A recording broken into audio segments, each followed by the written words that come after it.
నమస్కారం. మోంథా తుఫాన్ సమయంలో ఆంధ్రప్రదేశ్ ప్రభుత్వం ఒక చాలా పెద్ద విజయం సాధించింది అని చెప్పాలి. సున్నా ప్రాణనష్టం.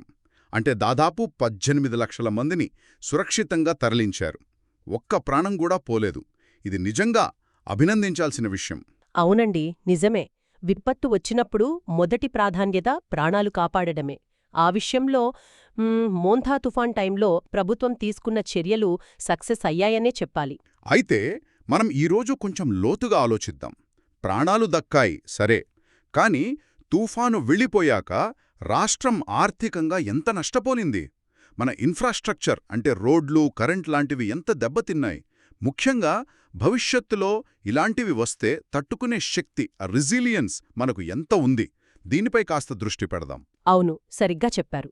ఈ విశ్లేషణ కోసం మనం సీనియర్ జర్నలిస్ట్ పెద్దాడ నవీన్ గారి కథనాలు, పాత ప్రపంచ బ్యాంక్ రిపోర్ట్ల ప్రస్తావనలు, ఇంకా తుఫాను తర్వాత వచ్చిన సమాచారాన్ని చూస్తున్నాం. ఓకే, అంటే మన చర్చా లక్ష్యం క్లియర్గా ఉంది. ప్రాణాలు కాపాడటంలో సక్సెస్ అయ్యాం, అది గ్రేట్. కానీ అసలు పాయింట్ ఏంటంటే ప్రజల జీవనోపాధి దెబ్బతినకుండా చూడటం, తుఫాన్లను పట్టుకునేలో మన ఇన్ఫ్రాస్ట్రక్చర్ని స్ట్రాంగ్ చేసుకోవటం ఎంత ముఖ్యం. ఊరికే ప్రాణాలు కాపాడి వదిలేస్తే సరిపోతుందా? వాళ్ళ లైఫ్ మళ్ళీ ట్రాక్ ఎక్కాలి కదా. ఎగ్జాక్ట్లీ, అదే ముఖ్యం. విపత్తు తర్వాత ప్రజలు మళ్లీ నెలదొక్కుకోవాలి. స్టేట్ ఎకానమీ త్వరగా రికవర్ అవ్వాలి. దీనికి మీరు చెప్పిన ఆ రెసిలియన్స్ అంటే తట్టుకుని నిలబడి త్వరగా కోలుకునే కెపాసిటీ చాలా చాలా కీలకం. వింటున్నాం గదా, ఈ సున్నా ప్రాణ నష్టం వెనుక ఒడిశా మోడల్ ఇన్స్పిరేషన్ ఉందంటున్నారు. ఏంటది, కొంచెం చెప్తారా? తప్పకుండా. 1999లో ఒడిశాని ఒక భయంకరమైన సూపర్ సైక్లోన్ కొట్టింది. అప్పుడు దగ్గర 10,000 మంది చనిపోయారు. అది ఒక పెద్ద ట్రాజడీ. ఆ తర్వాత ఒడిశా గవర్నమెంట్ తమ అప్రోచ్ని కంప్లీట్గా మార్చేసింది. అప్పటిదాకా తుఫాన్ వచ్చాక రిలీఫ్ ఇవ్వడం మీదే ఫోకస్ ఉండేది. అంటే రియాక్టివ్గా ఉండేవారు. అవును, దానినుంచి ప్రోయాక్టివ్గా మారారు. అంటే ముందస్తు సంసిద్ధత, నష్ట నివారణ, వీటిమీద ఎక్కువ కాన్సంట్రేట్ చేశారు. ఓ, అంటే ప్రిపేర్డ్నెస్కి షిఫ్ట్ అయ్యారన్నమాట. కరెక్ట్. సున్నా ప్రాణనష్టం అనేది వాళ్లకొక పొలిటికల్ కమిట్మెంట్ అయింది. దీనికోసం మల్టీపర్పస్ సైక్లోన్ షెల్టర్లు కట్టడం, కమ్యూనిటీ లెవెల్లో వాలంటీర్లకి ట్రైనింగ్ ఇవ్వడం, ఆ చివరి వ్యక్తి వరకు వార్నింగ్స్ అందేలా టెక్నాలజీ వాడడం, పక్కాగా ఎవాక్యువేషన్ ప్లాన్స్ అమలు చేయడం, ఇవన్నీ ఆ మోడల్లో పార్ట్. ఆ మోడల్ వల్లే తరువాత వచ్చిన ఫైలిన్, ఫనీ లాంటి తుఫానులలో చాలా తక్కువ నష్టం జరిగిందంటారు కదా. అవునండి, లక్షల మందిని సేఫ్గా తరలించగలిగారు ఆ తుఫాన్లప్పుడు. సో ఆ మోడల్ సక్సెస్ అయింది. మాన్స్ టైంలో ఏపీలో కూడా ఆల్మోస్ట్ 1.8 లక్షల మందిని తరలించడం, వల్నరబుల్ గ్రూప్స్ మీద స్పెషల్ కేర్ తీసుకోవడం, ఎన్డీఆర్ఎఫ్ లాంటి టీమ్స్ని ముందే డిప్లాయ్ చేయడం, ఇవన్నీ ఆ మోడల్ ఇంపాక్టే అనుకోవచ్చు. ప్రాణనష్టం లేకపోవడం చూసి అందరూ హ్యాపీ. కానీ ఎకనామిక్ లాస్ చాలా హెవీగా ఉందంటున్నారు. పంట నష్టం, ఇన్ఫ్రాస్ట్రక్చర్ డ్యామేజ్, వాటి సంగతేంటి? అక్కడే మనం సీరియస్గా ఆలోచించాల్సిన విషయం ఉంది. ప్రాణాలు దక్కాయి ఓకే, కానీ బ్రతుకు తెరువు చాలా దెబ్బతింది. ప్రిలిమినరీ ఎస్టిమేట్స్ ప్రకారమే ఒక్క పంట నష్టమే 682 కోట్ల రూపాయలకు పైగా ఉంటుందట. అమ్మా, 682 కోట్ల కేవలం పంట నష్టమేనాది? అవును, దానికి తోడు పశువులు చనిపోవడం, ముఖ్యంగా కోస్టల్ ఏరియాల్లో చాపల వలలు, బోట్లు పాడైపోవడం వల్ల మత్స్యకారుల లైవ్లీహుడ్ మొత్తం ఆగిపోయింది. అంటే బేసిక్గా వాళ్ళ ఆదాయ మార్గం పోయినట్టే. మరి రోడ్లు, కరెంటు, ఈ ఇన్ఫ్రాస్ట్రక్చర్ పరిస్థితి? కరెంట్ కట్స్ చాలా ఎక్కువగా ఉన్నాయి కదా తుఫాన్ టైంలో, ఆ తర్వాత కూడా. నిజమే, ఎలక్ట్రిక్ గ్రిడ్ చాలా చోట్ల దెబ్బతింది. తీరప్రాంత రోడ్ నెట్వర్క్ కూడా డ్యామేజ్ అయింది. కరెంట్ పోల్స్ పడిపోవడం, ట్రాన్స్ఫార్మర్లు పోవడం వల్ల చాలా గ్రామాల్లో రోజుల తరబడి కరెంటు లేదు. రోడ్లు పాడవడం వల్ల రిలీఫ్ ఆపరేషన్స్కి కూడా ఇబ్బందయింది. ఇప్పుడు వీటిని రిపేర్ చేయడానికి గవర్నమెంట్కి పెద్ద ఖర్చు. ఈ నష్టాన్ని అంచనా వేయడంలో కూడా కొన్ని తేడాలొచ్చాయని, ముఖ్యంగా కరెంటు డిపార్ట్మెంట్ నష్టాన్ని తక్కువ చేసి చూపించిందని కొన్ని వార్తలొచ్చాయి. అదెంతవరకు నిజం? ఆ రిపోర్టుల్లో కొంత నిజం ఉండే అవకాశం ఉంది. ఎందుకంటే ప్రభుత్వం మొదట వేసిన ఎస్టిమేట్కి అది సుమారు 89 కోట్లనుకుంటా. ఫీల్డ్ లెవెల్లో జరిగిన యాక్చువల్ డ్యామేజ్కి చాలా గ్యాప్ ఉందని అంటున్నారు. కొన్ని రిపోర్ట్స్ ప్రకారం ఆ తేడా దాదాపు 120 రెట్లు ఎక్కువుండొచ్చని కూడా అంటున్నారు. 120 రెట్లా? నమ్మలేకపోతున్నాం. ఇంత తేడా ఎందుకొస్తుంది? ఇది జస్ట్ క్యాలిక్యులేషన్ మిస్టేకా, లేక కావాలని తక్కువ చూపించారా? కారణం ఏదైనా ఇలా నష్ట అంచనాల్లో క్లారిటీ లేకపోతే చాలా ప్రాబ్లమ్స్ వస్తాయి. ఒకటి, నిజంగా నష్టపోయిన వాళ్లకి టైంకి సరైన హెల్ప్ అందదు. 2 రిపేర్లు, రీకన్స్ట్రక్షన్ పనులకి కరెక్ట్ ప్లానింగ్, ఫండ్స్ అలొకేషన్ జరగదు. ఇది లాంగ్ టర్మ్లో స్టేట్ ఎకానమీ మీద ఇంపాక్ట్ చూపిస్తుంది. అంటే ప్రాణాలు కాపాడిన తర్వాత స్టెప్లో వాళ్ల జీవితాల్ని మళ్లీ సెట్ చేసే ప్రాసెస్లోనే మనం కొంచెం వెనకబడుతున్నాం అన్నమాట. ఈ జీవనోపాధి, ఇన్ఫ్రాస్ట్రక్చర్ దెబ్బతినడం అనేది ఇది కేవలం మాన్సూన్తో వచ్చిన సమస్య కాదు గదా, ఇది ఎప్పటినుంచో ఉందని పెద్దాడ నవీన్ గారు అంటున్నారు గదా. అవును, ఆయన చెప్పింది 100% కరెక్ట్. ఇది దశాబ్దాల నిర్లక్ష్యం. మీకు ఆశ్చర్యం కలగవచ్చు, వరల్డ్ బ్యాంక్ దాదాపు 40 ఏళ్ల క్రితమే, అంటే 1970ల చివర్లో, అప్పటి ఉమ్మడి ఆంధ్రప్రదేశ్ గవర్నమెంట్ని వార్న్ చేసింది. తుఫానులు, వరదల కన్నా కూడా ఆ తర్వాత నీళ్లు పోయే డ్రైనేజ్ సిస్టమ్ సరిగ్గా లేకపోవడం వల్లే పంటలకు ఎక్కువ నష్టం అని క్లియర్గా చెప్పారు. 45 ఏళ్ల క్రితమా? Almost half century. అయినా మనం పాఠాలు నేర్చుకోలేదా? దురదృష్టవశాత్తు పెద్దగా మార్పు రాలేదు. 1990లో కృష్ణా డెల్టాని పెద్ద తుఫాను దెబ్బతీసినప్పుడు వరల్డ్ బ్యాంక్ రీకన్స్ట్రక్షన్కి లోన్ ఇచ్చింది. సుమారు 2000 కోట్లు అనుకుంటా.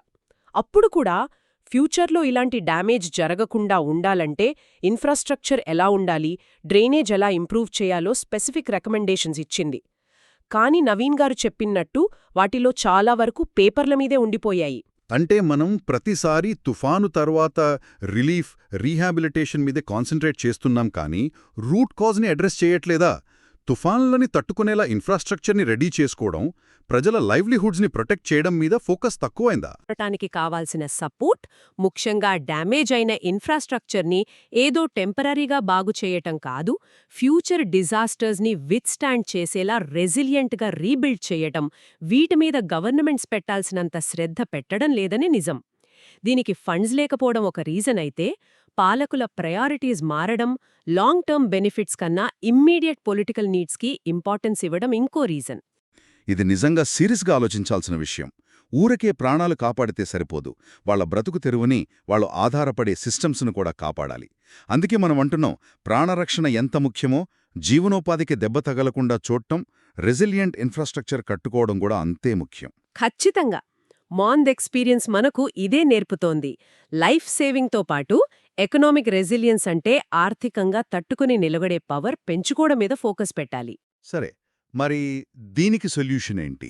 ఈ ఎకనామిక్ ఇన్ఫ్రాస్ట్రక్చర్ రెసిలియన్స్ని ఎలా బిల్డ్ చేయాలి? ఎక్స్పర్ట్స్ ఏవైనా స్పెసిఫిక్ సలహాలిస్తున్నారా? ఇస్తున్నారు. చాలా క్లియర్గా, ప్రాక్టికల్గా ఉండే రికమెండేషన్స్ ఉన్నాయి. ఫస్ట్ది, మన ఇన్ఫ్రాస్ట్రక్చర్ని తుఫాను ప్రూఫింగ్ చేయడం. ముఖ్యంగా హై రిస్క్ కోస్టల్ డిస్ట్రిక్ట్స్లో జోన్ 1, 2 అంటారు కదా, కట్టే కొత్త ఇంపార్టెంట్ ఇన్ఫ్రాస్ట్రక్చర్ ప్రాజెక్ట్స్ అన్నిటికీ కంపల్సరీగా రెసిలియన్స్ స్టాండర్డ్స్ పెట్టాలి. అంటే ఫర్ ఎగ్జాంపుల్ ఎలా? సిటీస్లో వీలైనంత వరకు under ground power cabling system పెట్టడం, నార్మల్ కరెంట్ పోల్స్ బదులు స్ట్రాంగ్ విండ్స్ని తట్టుకునే హై టెన్సైల్ స్ట్రెంగ్త్ పోల్స్ వాడటం, సెల్ టవర్స్ని కూడా స్ట్రాంగ్గా కట్టడం, రోడ్లు, బ్రిడ్జ్ల క్వాలిటీ కూడా ఇంప్రూవ్ చేయడం. మనం నేచర్ని కూడా వాడుకోవచ్చు కదా ప్రొటెక్షన్ కోసం. ఆ వైపుగా ఏమైనా? అది చాలా ఇంపార్టెంట్ పాయింట్. కేవలం కాంక్రీట్ స్ట్రక్చర్స్ కాదు, నేచర్ బేస్డ్ కోస్టల్ ప్రొటెక్షన్ మెథడ్స్ని ఎంకరేజ్ చేయాలి.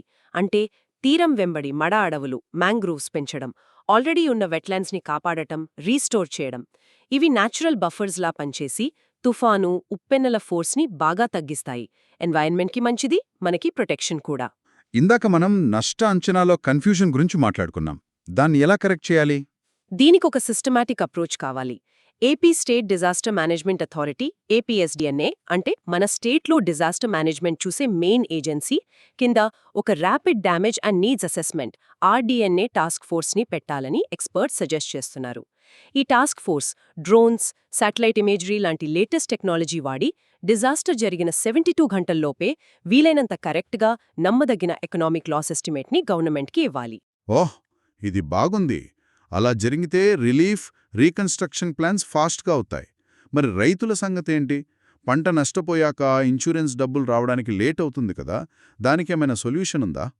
దానికి పారామెట్రిక్ ఇన్సూరెన్స్ అని ఒక కొత్త కాన్సెప్ట్ని పైలట్ బేసిస్లో ట్రై చేయాలని సూచిస్తున్నారు. ఇదెలా పనిచేస్తుందంటే, ఫీల్డ్కు వెళ్లి పంట ఎంత పాడైందని లెక్కేసే బదులు ముందే ఫిక్స్ చేసిన కొన్ని వెదర్ కండిషన్స్, ఉదాహరణకి గాలి స్పీడ్ ఇంతకన్నా ఎక్కువైతే లేదా రెయిన్ఫాల్ ఇంత దాటితే, ట్రిగ్గర్ అయిన వెంటనే ఆ ఏరియాలో రిజిస్టర్ అయిన ఫార్మర్స్కి ఆటోమేటిక్గా ఇన్సూరెన్స్ మనీ పే అయిపోతుంది. దీనివల్ల ఫార్మర్స్కి ఇమ్మీడియట్గా ఫైనాన్షియల్ రిలీఫ్ దొరుకుతుంది. ఇంట్రెస్టింగ్గా ఉంది. మరి ఫిషర్మెన్, స్మాల్ ఫార్మర్స్ లాంటి వాళ్ళ లైవ్లీహుడ్స్కి లాంగ్ టర్మ్ సెక్యూరిటీ ఎలా? వాళ్ళు కదా ఎక్కువగా ఎఫెక్ట్ అయ్యేది. అక్కడ లైవ్లీహుడ్ డైవర్సిఫికేషన్ అనేది కీ. అంటే మత్స్యకారులు కేవలం సముద్రం మీద ఆధారపడకుండా ఆక్వాకల్చర్, సీవీడ్ కల్టివేషన్ లాంటి ఆల్టర్నేటివ్స్లో స్కిల్ ట్రైనింగ్, ఫినాన్షియల్ సపోర్ట్ ఇవ్వాలి. అలాగే చిన్న రైతులకు క్లైమేట్ రెసిలియంట్ అగ్రికల్చరల్ ప్రాక్టీసెస్ నేర్పించాలి. అగ్రికల్చర్ కాకుండా వేరే ఇన్కమ్ సోర్సెస్, డైరీ ఫార్మింగ్, చిన్న చిన్న కాటేజ్ ఇండస్ట్రీస్ లాంటివి ఎంకరేజ్ చేయాలి.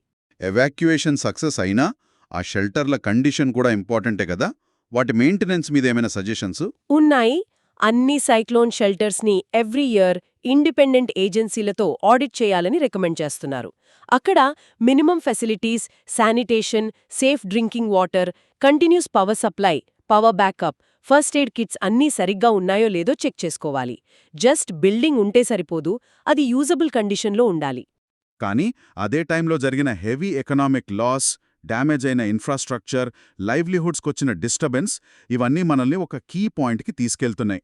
అదేంటంటే కేవలం ప్రాణాలు కాపాడటమే కాదు, లాంగ్ రన్లో ప్రజల జీవితాల్ని నిలబెట్టడం, డిజాస్టర్స్ని తట్టుకునే రెసిలియన్స్ ఉన్న సొసైటీని బిల్డ్ చేయడం అనేది చాలా చాలా అవసరం. అవునండి, సరిగ్గా అదే.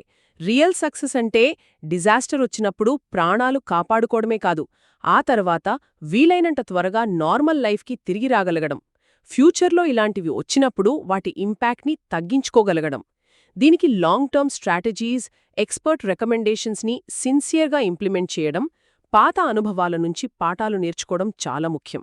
ఈ చర్చను ముగించే ముందు వినేవాళ్ళని ఆలోచించి చేసే ఒక ప్రశ్నతో ముగిద్దాం. మన ఫిజికల్ ఇన్ఫ్రాస్ట్రక్చర్ని, ఇన్సూరెన్స్ లాంటి ఫైనాన్షియల్ సిస్టమ్స్ని స్ట్రెంగ్తెన్ చేయడం అవసరమే. అయితే నెక్స్ట్ డిజాస్టర్ రాకముందే కేవలం గవర్నమెంట్ హెల్ప్ మీదో, బయట నుంచి వచ్చే సాయం మీదో డిపెండ్ అవ్వడం తగ్గించుకుంటూ లోకల్ కమ్యూనిటీస్ వాళ్లంతట వాళ్ళు ఇంకా సెల్ఫ్ సఫిషియెంట్గా మారడానికి, పరిస్థితులకి తగ్గట్టు అడాప్ట్ అయ్యే శక్తిని పెంచుకోవడానికి మనం వాళ్ళకి ఎలా సపోర్ట్ చేయగలం? దీని గురించి ఆలోచించండి.